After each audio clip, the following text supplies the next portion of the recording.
Conexión U, podcast de la Universidad San Marcos. Bienvenidos y bienvenidas a un podcast más de Conexión U. En esta oportunidad con la Escuela de Marketing tenemos un tema súper interesante, pero primero presentar a las personas que aquí nos acompañan. Primero que todo, Lizzy Picado, directora de la Escuela de Marketing, Finanzas y Negocios Internacionales. Hola, ¿cómo están? Muchas gracias por estar acá acompañándonos a estos invitados de lujo a este podcast. Excelente, muchas gracias. Carlos Bejarano, profesor de la universidad, mercadólogo y periodista también. Saludos a todos los que estamos acá en la mesa y también a todos los que van a escuchar este episodio. Y tenemos el día de hoy un invitado especial, es el plato fuerte, ¿verdad? Del día, del podcast en esta oportunidad. Don Mauricio Solís es psicólogo, coach y tiene una maestría en gerencia de proyectos de desarrollo. Entonces, don Mauricio, por favor. Un gustazo poder estar aquí en la Universidad San Marcos con el área de marketing. Placerazo. Muchísimas gracias, don Mauricio, por venir, por acompañarnos el día de hoy a esta conversación que va a estar súper interesante porque trata de equipos resilientes. Entonces, si les parece, primero entremos en definiciones, ¿verdad? Claro. ¿Qué es un equipo resiliente? Bueno, primero, ¿qué es un equipo? ¿Verdad? Pensé que iba a decir primero que era resiliencia, pero está interesante que vaya primero por el equipo. Sí, realmente el equipo es un grupo de personas que tienen un acuerdo colaborativo, un acuerdo comunicativo para canalizar sus talentos, sus esfuerzos para cumplir un logro. No todo grupo es un equipo, ¿verdad? Uh-huh. O sea, un grupo es simplemente una agrupación, una juntada de personas, pero un equipo tiene atravesado un montón de ejes que unen y establecen vínculo y relación con una causa común. Una organización tiene tres cosas que tiene que tener muy claras, ¿verdad? Uno es la causa, o sea, un equipo tiene que tener clara su causa, para qué existe y para qué se reunió. Dos, tiene que tener normas para ponerse de acuerdo en cómo quieren alcanzar esa visión, ¿verdad? Pero hay un tercer y cuarto elemento importante que es la gente, ¿verdad? Y ahí es donde entramos a hablar de resiliencia. No todos somos resilientes, entendiendo resiliencia como la capacidad que tenemos para superar adversidad. O sea, esa es la fuerza interior que las personas desarrollamos desde la niñez para poder aprender a recibir el no. Cómo reaccionamos ante el no de la vida, ante el no de las circunstancias.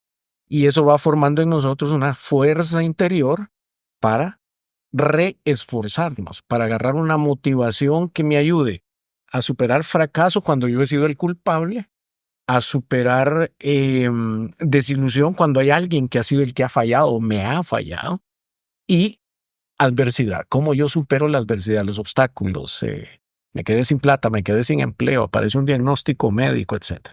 Entonces, eso a nivel individual, pero eso se traslada a la capacidad que los grupos de trabajo o los equipos de trabajo tienen para justamente ajustarse en medio de circunstancias no planificadas, en medio de circunstancias no esperadas, en medio de situaciones más difíciles de las que se planificaron, ¿verdad? Y entonces tiene que haber un liderazgo que potencie esa resiliencia. Y ahí entran elementos como los valores, ¿verdad? Como realmente el aprecio a sí mismo personal y profesionalmente. Que diga, yo tengo un nombre, o sea, yo no me puedo quedar en un fracaso, en una chambonada, como decimos, ¿verdad? Sino que tengo que esforzar. De repente vayamos un poquito al contexto, porque este término resiliencia es relativamente nuevo o moderno, digamos. Sí. ¿Verdad? No, hace un tiempo no estaba tan de moda. ¿Cómo lo han percibido ustedes, por ejemplo, en los entornos en los que se desenvuelven, Carlos y Lizzy? Yo, más que hacer un comentario, pienso que la resiliencia tiene que empatarse con la parte emocional de una persona, porque si yo emocionalmente estoy mal, posiblemente no aplique bien el tema de la resiliencia, ¿cierto? Sí. O sea, es un componente de la inteligencia emocional. Exacto. Uno de los 5 componentes. Exacto. Entonces, qué importante es preocuparnos por entender qué es la resiliencia, pero también cómo estoy yo como persona emocionalmente. ¿Qué áreas debo yo fortalecer? La vulnerabilidad es muy, muy peligrosa ¿verdad? Quienes hemos estado en un momento, en ese estado de vulnerabilidad, posiblemente seamos unas personas menos resilientes porque estamos más vulnerables ante por alguna situación que nos pasó. Entonces, a ver, este tema lo trajimos a una actividad de la carrera de marketing que tuvimos de cierre de año.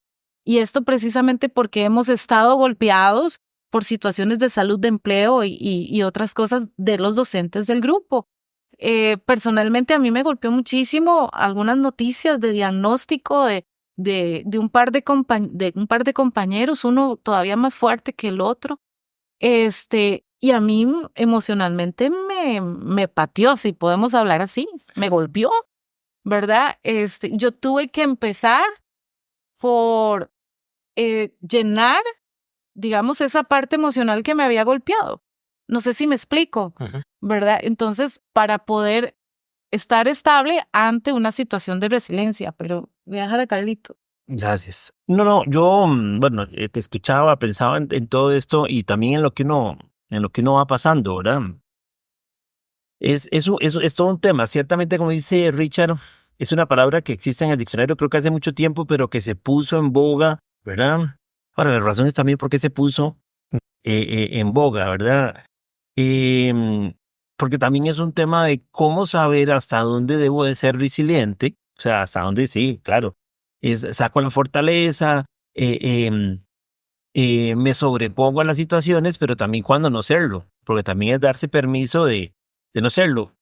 Cuando lo manejamos a nivel individual es más sencillo, pero a nivel grupal todos tenemos una capacidad distinta, una visión distinta. Recuerdo el video de Víctor Coopers que habla que mientras que para alguien puede ser que no tener el teléfono de moda puede ser una tragedia, ¿verdad? Y que también es válido, Claro. ¿verdad? Para una persona algo más grave, lo que comentabas ahora, un diagnóstico de salud, una situación de empleo, puede ser aún diferente. Pienso en nosotros cuatro, si fuéramos un equipo de trabajo y todos con una capacidad distinta, con un entendimiento distinto de la resiliencia, más cuando a veces desde la socialización creo que mi resiliencia es mayor que la de Alicia. O más bien al revés, y me siento yo más bien diezmado respecto a este elemento respecto a otro, ¿verdad? Entonces, ¿cómo compaginar eso dentro del trabajo, incluso dentro de la familia, ¿verdad? De hecho, cuando comentan todo eso, tengo la percepción como de un zumbido, ¿verdad? Como que algo me revolotea en la cabeza sobre ese término de resiliencia, porque usted comentó algo sobre, si no me equivoco, usted me corrige, Sí. pero en el taller que tuvimos sobre el término como tal, dónde nace, y de repente sería interesante, porque ahí es como que todo empató. Dejó de ser una palabra y obtuvo un contexto más técnico incluso. Ok, la resiliencia es un término que viene de la metalurgia y que es la capacidad que tienen los metales, una barra de metal, de soportar estrés antes de romperse, ¿verdad? Entonces el aluminio es súper maleable, súper flexible, pero se rompe fácil. En cambio el acero es mucho más duro, más resiliente, aguanta más el calor y el fuego, el golpe, ¿verdad? Entonces una persona debería de ir desarrollando esa capacidad de dureza para resistir a los embates de la vida, ¿ok? Pero eso nos lleva a dos o tres conceptos más, ¿verdad? Uno es el de identidad, o sea, dependiendo de cómo yo me fui formando como persona, y eso tiene que ver con apariencia física, logros, estatus social, económico, pero más importante es la cantidad de afecto que yo recibí, el sentido de importancia que me dieron, o la autosuficiencia, o el sentido de suficiencia. ¿Qué tan suficientemente hombre soy para apechugar las responsabilidades de un hombre, una mujer, verdad? Entonces, la resiliencia se trae, se desarrolla, 50-50. Se desarrolla. Se desarrolla. Se desarrolla y tiene que desarrollarse. Por eso es súper importante en los patrones de crianza permitir el no. O sea, que el niño aprenda el no, la frustración que trae un no. Porque eso te prepara para reconocer que la vida es posible, aunque no tuve el popi, aunque no me dieron el helado, aunque no me compraron el juguete. Aunque me quitaron privilegios también. No Tengo pasó una nada. hija, yo le quito privilegios. Ajá. Yo seguí para adelante. Pues usted está diciendo que si en el supermercado, en la caja, un niño se pone a llorar porque no le compraron el popi o el chocolate y el papá o la mamá le termina comprando el popi o el chocolate, termina quitándole la oportunidad de desarrollar resiliencia. Totalmente. Esa fue una oportunidad pedagógica perdida. O sea, Ahí pude haberle marcado la vida, Dios mío. eso, Ujú. yo creo que Jamie me mata si escucha el podcast, pero yo se lo digo a ella con mi hija menor, Claro. porque Voy a escribirle ahorita. yo le digo, dele la oportunidad a que ella sepa y que se dé cuenta de que en la vida no siempre es sí, Exacto. que también hay no. Y es algo que tiene mucho, respetando cada padre que nos escuche y sus familias, pero se da mucho hoy porque hay muchos hijos únicos. Es que antes no habían hijos únicos. Era raro ver un hijo único. ¿Verdad? Aún así, si fuera único, se creaba con sus primos y con los demás y a todos por igual les daban o les quitaban. Entonces, No, en ese momento único ya es bastante, ¿verdad? sí. Claro. Entonces, ahora también otro tema que decían con esto y hablaba don Mauricio de la comunicación en el equipo o en los grupos, inteligencia emocional, es la comunicación que tenemos que tener nosotros a nivel interior, ¿verdad? Para razonar muchas veces que no se dan las cosas. Yo no me acuerdo con quién hablaba un día de estos, incluso ya uno grande, a nadie le gusta ni sentirse desplazado ni perder nada. Si nos quitan algo, no reaccionamos de la mejor manera. No, yo quiero eso. Aún así uno sepan que no puede con eso. Ajá. Pero yo no quiero que me lo arrebaten. Prefiero renunciar si es del caso, pero que no me lo quiten. Y eso no nos han enseñado nunca en nuestros hogares a hablar con nosotros mismos sobre cómo nos sentimos respecto a esas cosas. Conciencia. Exactamente, para poder entonces reaccionar de una forma más resiliente y también racional respecto a eso. Yo tengo, a ver, me confronta mucho este tema porque yo tengo una posición acá de liderazgo con equipo. Si la resiliencia es personal, ¿verdad? Trabajar en equipo, el tema de la resiliencia lleva un trabajo bien fuerte. Sí. A partir del liderazgo, ¿verdad? ¿Cuál es el trabajo que debe hacer un líder para fomentar la resiliencia? Si me permite, le voy a poner esteroides a esa pregunta. ¿Qué pasa cuando en un grupo, verdad? Sí. Hablemos no tanto equipo, sino grupo. Comencemos de la premisa madre. Sí. Hay gente resiliente y gente no resiliente. O sea, que han desarrollado y que no. ¿Cómo se trabaja en equipo? Exacto. ¿Cómo lo transformamos ¿Cómo se en lleva equipo? un equilibrio, un punto de equilibrio? Exacto, porque algunas personas van a tener esa propensión a que sí, vamos a adaptarnos y seguir adelante, y otros van a decir, no, aquí me quedo. Ujú. ¿Cómo se maneja eso? Bueno, yo creo que eso es parte de la gerencia del recurso humano, es la parte del liderazgo, ¿verdad? Por un lado, sabemos que la cadena se rompe por el eslabón más débil.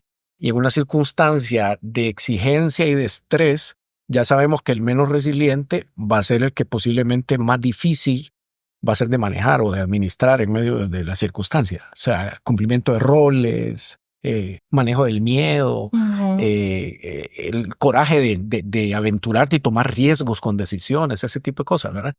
Entonces, un líder debería de saber cuán resiliente es cada uno de sus miembros. Pero dos, ahí es donde Testearlos, dice usted. Ajá. Medirlos. medirlos. Y a los que uno sabe que realmente no son tan resilientes, pues obviamente cambiar el estilo de liderazgo con esta persona. Tal vez necesita más dirección, más acompañamiento. O también la oportunidad de tirarse, ¿verdad? Y probar riesgo para ir desarrollando la habilidad. Pero hay elementos protectores como la clara definición de los valores. Si, por ejemplo, uno de los valores del equipo es el compromiso, o sea, los resilientes y los no resilientes, tenemos que comprometernos. Entonces quiere decir que el líder tiene que definir el norte. Sí, y ojalá colaborativamente para que todos lo apropien, ¿verdad? Sí, para asumirlo. Para que lo asuman. Democráticamente. Entonces, lo otro es el sentido del propósito. O sea, la verdad es que cuando uno gana algo al arriesgar, pues tiene más fuerza para tirarse hacia adelante. Entonces, cuando la gente tiene un sentido de logro común y sabemos que otros están luchando por eso, ¿por qué yo no lo voy a hacer?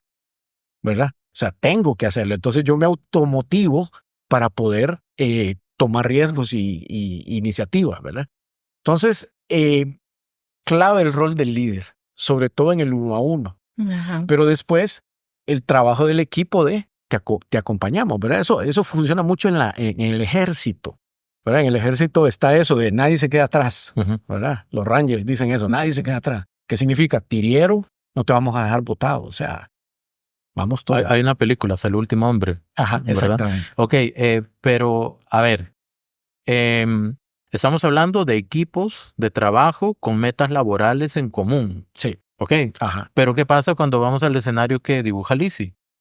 Ok, Con pie. es un equipo de trabajo con metas laborales en común, pero hay afectaciones personales en algunos integrantes que impacta al resto del equipo. Ese no es como un nivel de resiliencia 2.0 o algo así. Ahí es donde necesitamos otra habilidad de la inteligencia emocional, que es la empatía. ¿Verdad? O sea, cuando hay uno que sufre en medio del grupo, todos deberíamos de sufrir o entender por lo menos el sufrimiento del otro.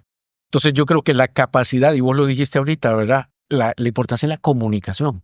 La importancia de comunicarnos para saber dónde estoy yo en mi momento de vida, en mi momento profesional y en mi momento laboral.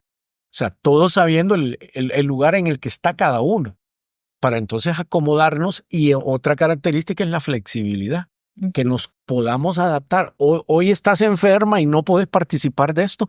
Ok, compensamos tu función, tu labor. No te desechamos. ¿Verdad? Seguís siendo parte, pero te entendemos tu circunstancia. Y salimos para adelante. Entonces, en los planes de estudio de todas las universidades y todas las carreras hay que meter como 3, 4 cursos de psicología para poder identificar todas esas cosas. Claro. Eso es del colegio. Sí, es que yo creo... Eso es desde la infancia. Es que yo creo que es un tema de lo que hablábamos ahora antes de iniciar, de poderlo identificar. Y esa es la parte más compleja, digamos. Cuando uno lo identifica uno es más sencillo, Sí. porque ocurre. Pero ¿cómo hacer que nuestros hijos, que nuestros compañeros de trabajo o los del equipo identifiquen eso? Me explico, digamos, es como decir, bueno, si soy resiliente, primero, ok, sí lo tengo, lo identifiqué. ¿Qué tan resiliente soy? ¿Y hasta dónde puedo llevar esto? ¿Hasta dónde aguanto? Sí. 3, ¿cómo fortalezco esa resiliencia? Pero es una serie de pasos que nos permiten identificarlo, como decías vos, ejercerlo y fortalecerlo también. ¿Cómo fue la palabra que usaste ahora? Te voy a meter esteroides a esa pregunta. ¿Cómo? A mí me interesa mucho desde el punto de vista de liderazgo saber cómo se trabaja la resiliencia de forma práctica con el equipo, con el grupo. ¿Qué actividades se pueden hacer? ¿Qué tipo de plática? ¿Qué tipo de trabajo en equipo se puede hacer para fortalecer la resiliencia? No sé, me disparo a esta semana que pasó, que llevaron a toda la universidad a trabajar servicio mediante talleres de team building. Ajá, exacto. ¿Verdad? Trabajar servicio. Esa es Pero para trabajar resiliencia, ¿el team building también funciona? ¿O hay otro tipo de actividad que se pueda poner en práctica con el estrategias y ejercicios para fortalecer la resiliencia? Mira, yo creo que mucho depende del trabajo uno a uno que el líder haga con la persona, el coaching, ¿verdad? El coaching. Realmente entender dónde estás y por qué estás ahí. Es que eso es lo más importante, saber por qué no sos resiliente, qué te pasó en la vida. Y ahí es donde necesitamos, y ojalá en grupo, poder conocer nuestras historias. Cuando uno conoce la historia de vida de la otra persona, por supuesto que entiende, conoce, ¿verdad? Pero también empatiza. Entonces hay una unidad afectiva porque el dolor o las circunstancias nos unen. Entonces ese tiempo grupal para conocer nuestra historia podría ser un primer punto. En lo individual, la cuestión de la mentoría, ¿verdad? El acompañamiento, una vez que sabes cuáles son las cosas que le dificultan, aunque son más difíciles para la persona. Por ejemplo, hablar en público. Por ejemplo, representar al grupo ante una negociación, ese tipo de cosas. Entonces, exponerlo. ¿Verdad? O sea, vamos, yo voy contigo. Y después te voy soltando, ¿verdad? Perdón, Richard, me surge el tema de la empatía. De pronto, en esos espacios donde uno va a conocer historias, surja, mira, yo pasé por ahí, ¿cómo lo resolví de esta manera? Me imagino que para eso se prestan esos momentos. Entonces, nadie dice que aprenden por experiencia ajena, pero yo creo que la experiencia ajena es muy de aprender. Claro. ¿Verdad? No sé, a mí me gusta escuchar a las personas en diferentes etapas de su vida, qué hicieron, qué no hicieron, y yo tomo para mi saco qué me sirve y qué no, ¿verdad? Pero creo que es un espacio también para eso. Es que, digamos, estamos hablando mucho de la colectividad, de la importancia de la colectividad y el apoyo mutuo. Entonces yo lo primero que me imagino es en el torneo nacional de fútbol, un montón de grupos jugando fútbol porque no son equipo, porque no parecen equipo, ¿verdad? No ha habido ese trabajo. Entonces el tema es el siguiente: ¿cómo romper ese individualismo dentro de los equipos de trabajo? Porque al final es trabajo y siempre está el comentario, no, yo vengo a trabajar, no a hacer amigos. Por ejemplo, yo vengo a trabajar y aleluya, aleluya, cada quien con la suya, Sí. ¿verdad? O sea, Sí. voy por mí. Entonces, ¿cómo romper justamente eso para poder caer justamente en esas dinámicas que se mencionan? Déjame poner una cosa de contexto a eso. Vamos a ver, hay personas que son orientados a la tarea Ujú. y otras personas Mm. orientados a las personas. Ujú. Entonces, en un grupo tenés los dos aspectos representados. Entonces, ¿cómo pones a esos dos tipos de personas en un equipo resiliente y productivo y efectivo? Nuevamente, el sentido de la causa y el sentido de los valores. O sea, que la gente tenga clara hacia dónde quiere ir. Y claro, si yo soy el que aporto el interés por la tarea y le voy a poner a la tarea, tengo que saber complementarme con el otro. Entonces, la labor del manager, del líder, del gerente ahí, es realmente saber cómo posicionar y distribuir los roles dentro del equipo para poder hacer esa armonía, esa sinergia, ¿verdad? Y evitar la parte competitiva, porque uno podría estar orientado a la tarea y querer siempre ser el del logro, y los demás botados, ¿verdad? No, la importancia de que uno de los valores sea el éxito es colectivo, no es individual. Ujú. Pero hay que crear esa conciencia.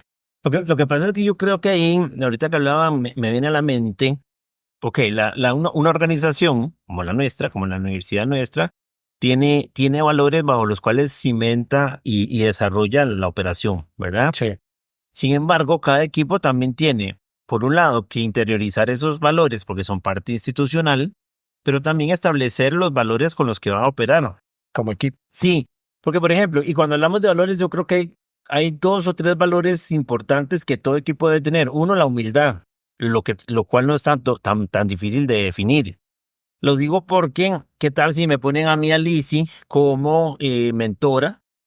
Porque entonces con ella el líder considera que voy a aprender más, que voy a aprender mejor, que el proceso. Pero entonces eso implica que yo tome esa posición de quien está recibiendo la mentoría.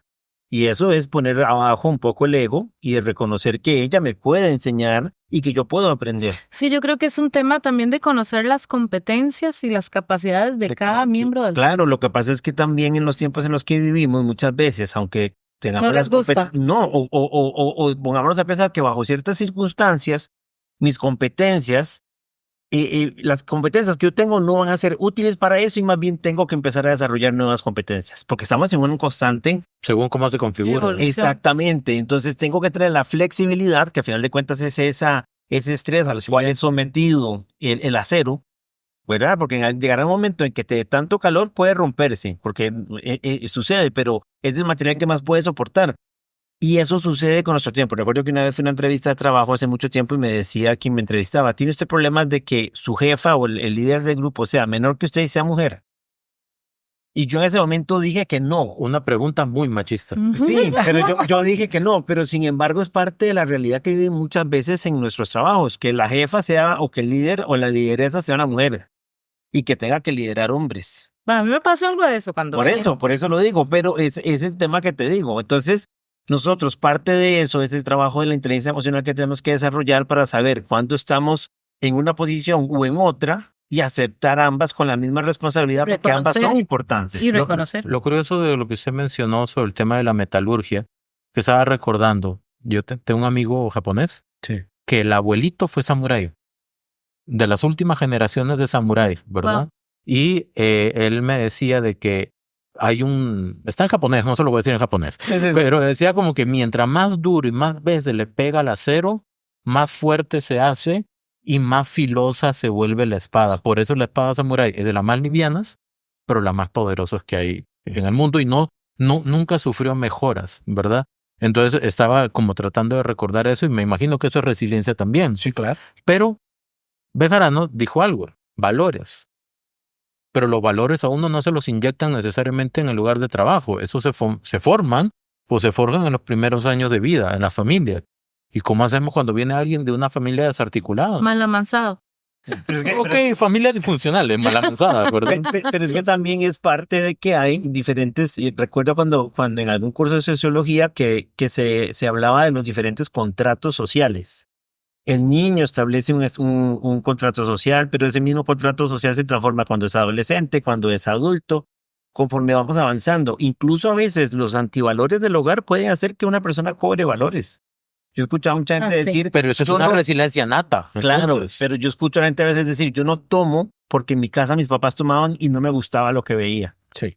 Entonces eso creó un valor en Un él aprendizaje. a partir, sí, que incluso ahora lo que decías, me acuerdo que, si no me equivoco, doña Vanessa Howell, nuestra directora de educación, cuando fue profesora mía hace ya varios años, decía que eso se llamaba aprendizaje vicario, cuando aprendemos de las situaciones de otros. Pero entonces ese tema, digamos, a lo que voy es, cuando una persona empieza su vida laboral, digamos 18 años, ya ha pasado por una serie de inyección de valores, pero también de transformación de los valores que le inyectaron. y entonces, antes que usted ya lo comente, le voy a meter una cuñita más, ¿verdad? Puede haber entonces casos en que las personas transforman un trauma, una mala experiencia en una oportunidad de resiliencia. Es como transformar el veneno en medicina, que eso también me decían mis amigos japoneses. Entonces, ahora sí, por favor. Depende, ¿verdad? Alguien dijo por ahí, en la vida no es lo que te pasa, sino cómo asumir lo que te pasa. Hay personas que deciden asumirlo mal Ujú. porque ganan mucho convirtiéndose en Decisión. víctimas. Ujú. ¿Qué ganan? Atención. Bueno, quejarse es lo más fácil. Sí. ¿Qué ganan? No asumir la responsabilidad de su propia vida y vivir de chiquitito, ¿verdad? Para que me estén levantando, apoyando, cuidando, ¿verdad? Porque la vida se me quedó muy grande. ¿A partir de qué? De la creencia que yo tengo de mí. O sea, la creencia que yo tengo de mí va a hacer que yo haga resiliencia o no haga resiliencia. Es muy importante, ¿verdad? Y lo que llamábamos autoestima, ¿verdad? O sea, el concepto que yo tengo puede ser positivo o negativo. Si es positivo, entonces yo voy a estimar, voy a querer eso que yo considero soy yo. Por lo tanto, no me voy a exponer, me voy a proteger, me voy a cuidar, me voy a cultivar, me voy a dar oportunidades, etcétera. O no. Entonces, una persona que vive un trauma podría hacer de ese trauma la razón para salir adelante y decir, voy a demostrarme, voy a demostrarle, voy a tratar de cambiar la historia de mi familia, voy a ser el primero que estudie en la universidad, voy a dejar la pobreza, voy a superarme a partir de que viví pobreza, miseria, trauma, abuso, etc. Ahí es donde la espiritualidad es importante, ¿verdad? Porque son los valores de vida, ¿verdad? Que se convierten en motivadores, que me dan a mí una especie de marco de referencia de cómo habría que vivir la vida. Entonces me agarro de ahí para seguir adelante. Que ampliando un poco el espectro ahí, aunque creo que aquí, digamos, bueno, al menos Liz y Mauricio, de Richard no me acuerdo realmente si profesa alguna doctrina, fe o creencia. Cuando hablamos de espiritualidad, no necesariamente estamos hablando de Dios, el Dios que siempre hablamos. Cada quien tiene su concepción de ello. Sí, la Pero religión. la espiritualidad es casualmente esa vivencia, esa introspección que tenemos y reconocer de que hay, queramos o no, por poderes superiores a nosotros, de los cuales nosotros no tenemos control. A alguien le será Alá o cualquier otra denominación, pero es esa conexión de reconocerme y reconocerse, uno. Es decir, saber que estoy haciendo bien, que estoy haciendo mal, que puedo cambiar, que puedo mejorar, en que estoy incluso a veces en razón, aunque todo el mundo esté en contra. Pero yo sé que estoy en lo correcto. Entonces, esa espiritualidad es importante sin importar, que es lo que, al punto que quiero llegar, sin importar la doctrina. La religión, sí. Déjame agregar un elemento tal vez que viene de la espiritualidad y que es súper importante para los grupos. El perdón. El perdón. O sea, porque la resiliencia parte del hecho de que algo no salió bien, ¿verdad? Ujú. Y a veces lo que no sale bien es la interacción. A veces lo que no sale bien es el reconocimiento y da resentimiento, ¿verdad? Entonces, qué importante para un grupo, para un equipo, volverse resiliente a partir de permitirse y facilitar y promover el perdón. Porque donde hay perdón, hay sanidad. Donde hay perdón, hay libertad. Donde hay perdón, podemos volver a empezar de nuevo. ¿Cuál es el problema de los equipos de trabajo? Que quedan resentidos.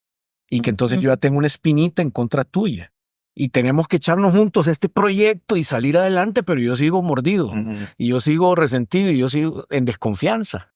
Entonces, creo que un equipo no debería permitir el cáncer del resentimiento. O sea, hay que abordarlo, intervenirlo. Bueno, ciertamente en los equipos de trabajo van a haber diferentes percepciones de vida, Sí. de religión, de filosofía, ¿verdad?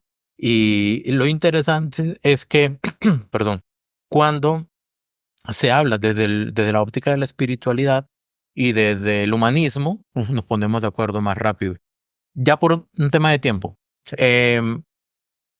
ejercicios concretos, volviendo ya a la resiliencia de equipos, ¿verdad? ¿Qué ejercicios se podrían llevar a cabo?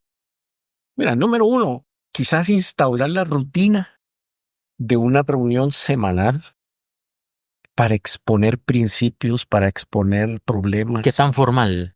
¿No? Distendida. Distendida. Ponerle, los japoneses famosos, ¿verdad? Que tenían en aquel tiempo los 15 minutos previos antes de empezar la jornada laboral para dar indicaciones, etcétera. O sea, yo creo que ese tiempo de equipo con el cafecito para tratar de ponernos de acuerdo, para hacer salir a luz problemas que están emergiendo, es una vacuna de prevención. Lo segundo es el 1 a 1 del jefe con su subordinado, ¿verdad? 1, para conocer la historia, pero 2, para identificar competencias, como lo decías, y 3, para hacer coaching, ¿verdad? Motivación, etcétera. 3, el lanzar a nadar a la gente, ¿verdad? Hay gente que no va a desarrollar la habilidad. Por ejemplo, un muchacho joven que viene saliendo de la universidad y recién entra a trabajar. Tenés que confiar en él, ¿verdad? Aunque se equivoque, aunque cometa, pero es la única manera en que va a ganar experiencia y poder resiliencia. Claro. Entonces creo que hay que ser intencionales y hay que ser estratégicos.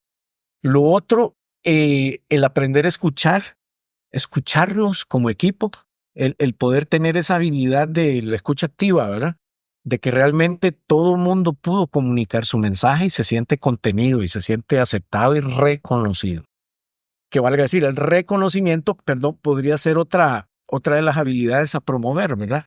O sea, que cada persona se sienta que es un contribuyente, o sea, y que aportó o está aportando. Y eso implica inclusividad, o sea, meterlos a todos a que participen de alguna manera, ¿verdad? Conforme a su experiencia. No sé si se les ocurre otra cosa a ustedes. De repente podemos que cada uno aporte alguna más de repente y con eso ya vamos cerrando. En mi caso, yo, digamos, con la gente de mi equipo, lo que trato es de ser sencilla, tal cual soy, digamos, la parte de la autenticidad, que no sea yo en un lugar y otra en otra, sino ser la misma en todo nivel. Yo creo que la transparencia, en un marco de transparencia, se va a dar mayor sinceridad y se va a dar eso, o sea, me van a conocer tal cual. Confianza. Bueno, yo ahí quizás tal vez para hacer un aporte significativo, no podemos olvidar que si bien es cierto, hablamos de resiliencia en equipos, el trabajo que individualmente también hagamos, porque tenemos que llevar agua a ese caudal y tenemos que estar llenos para poder vaciar algo de nosotros dentro de ese equipo, ¿verdad? Entonces no podemos esperar que el equipo nos dé todo, sino también nosotros que preguntarnos qué podemos aportar al equipo, ¿verdad? Y yo diría, bueno, a mí nadie me preguntó, pero yo voy a decir, yo diría nada más jugar. Yo creo que cuando uno juega, saca la esencia de uno, pequeños juegos, y eso nos conecta con la niñez un poquito y nos une en otro nivel, pienso yo, ¿verdad? Nos motiva, nos une. Como jugamos aquel día. Como jugamos, ¿verdad? Mauricio, por favor, unas palabras de cierre. Agrego una más. Dale. Viajar juntos. Las mejores conversaciones se tienen cuando uno viaja, cuando uno se sale de su ambiente. Eso es cierto. ¿Verdad? Y estás en otra cultura o en otro lugar. Viajar podría ser ir al Parque Morazán. Sí, hacer un picnic. El caminar juntos. Caminar juntos. Ahí uno entiende, conoce, expresa, se siente valorado, se siente escuchado. Entonces, una cosa muy informal, pero que tiene mucho fruto. Los Muy lindo. peripatéticos Hay que de ponerlo Merlín. más en práctica. Hemos hecho algunas cosas así, Sí, ¿verdad? pero se puede Hay que Hay que mejorar. ponerlo más en práctica. Los peripatéticos. Muchísimas gracias, Un gusto. Mauricio, de verdad, por su compañía, por este intercambio que ha sido bastante fructífero. Igualmente a Carlos y a Lizzy. Y con eso, pues estaríamos finalizando aquí, todos juntos, para estar a la espera únicamente del siguiente podcast. Así es. Nuevamente, Mauricio, muchísimas Muchas gracias, Bueno, Mauricio. Gracias por Y un compartir. saludo. Hasta luego. Los esperamos. Gracias. Chao.